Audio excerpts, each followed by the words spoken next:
unconscious bias comes into play in a lot of respects. And here's one that may be unexpected. We talked a bit about sports. I'm a huge San Jose Sharks fan. So if I see that somebody is like head of the Red Wings fan club, that's going to be a problem for me. So I've got some bias there. Vivian, how about you?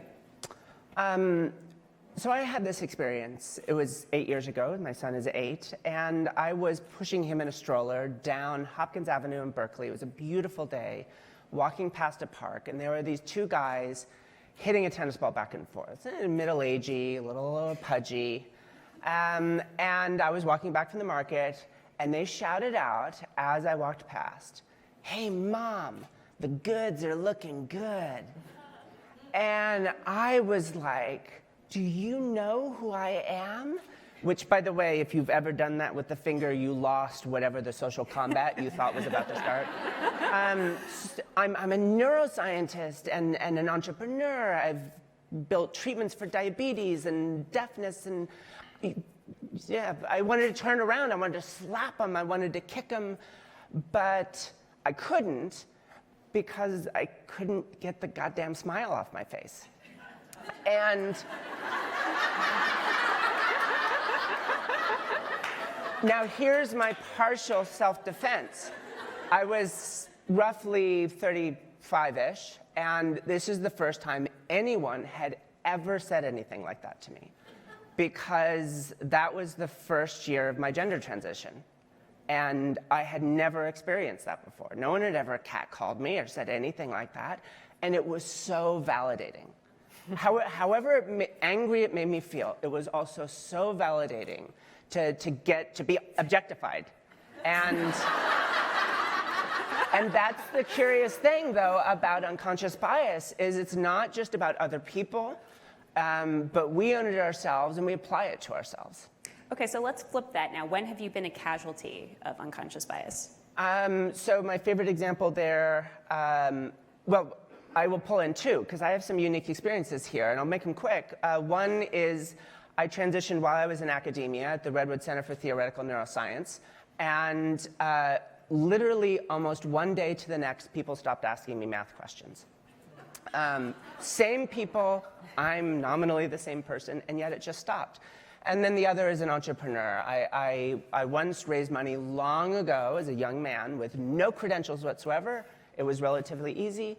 I came back years later for my first tech startup with PhDs and fancy credentials and a business, a whole thing, a co-founder.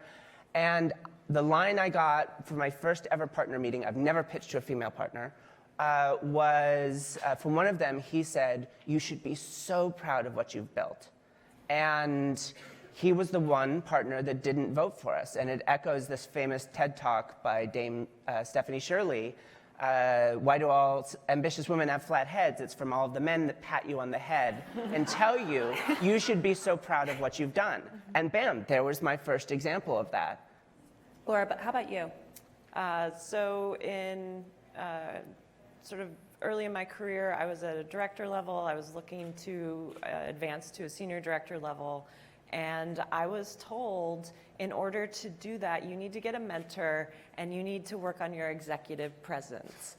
And now looking back, I had a colleague who was a male who was a train wreck, and he was not given that coaching. I was told that was what I needed to do, and as long as you have a different set of chromosomes, then you don't need that. So that was really unfortunate.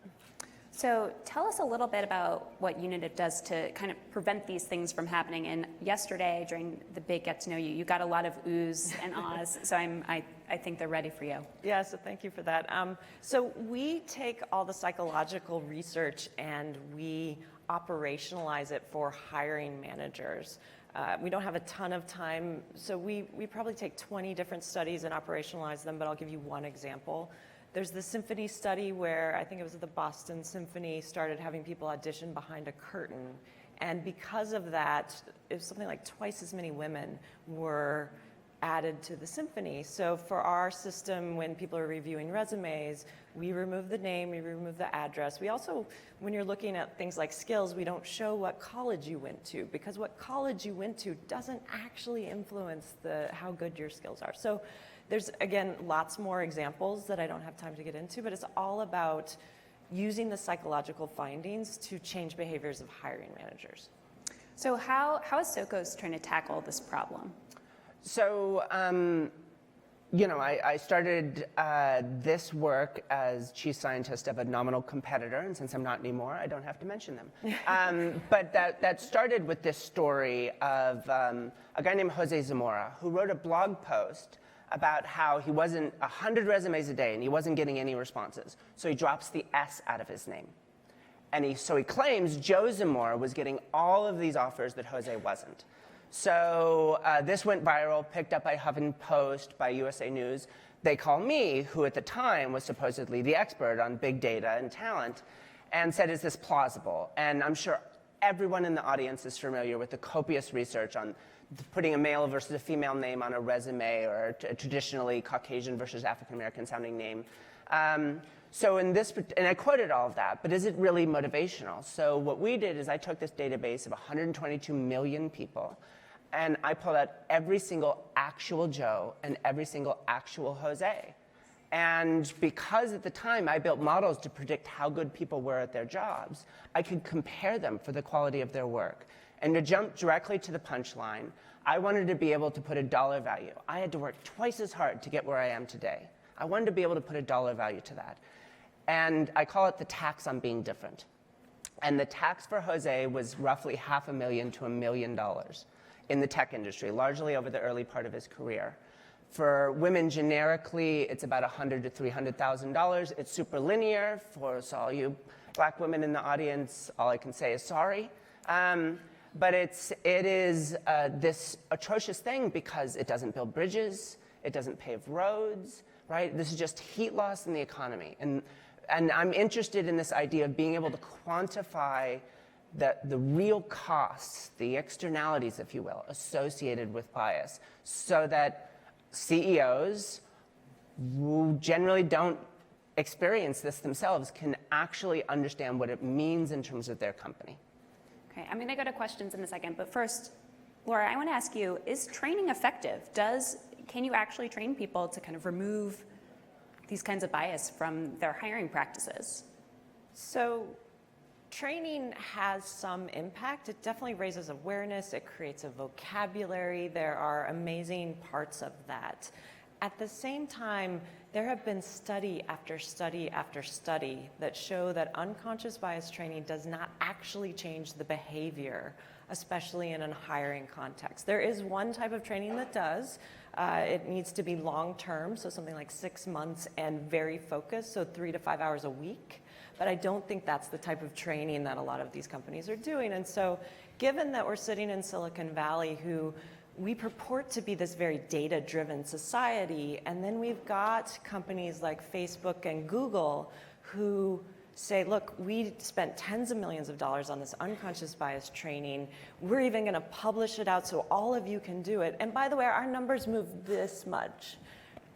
That frustrates the heck out of me because the data shows it didn't work, and yet everyone is holding them up as these pions of how to address diversity. The company that does a really good job of this actually is Pinterest. I think Tracy was supposed to be here, but I don't think she is. They actually came out and said, we did the unconscious bias training, we did the affinity groups, and it didn't work. It didn't change our numbers at all, so we're trying something new now. And hallelujah that somebody is being honest about what works and what doesn't work. Do we have any questions? Up front here. Sorry, we'll just wait for the mic to get up here.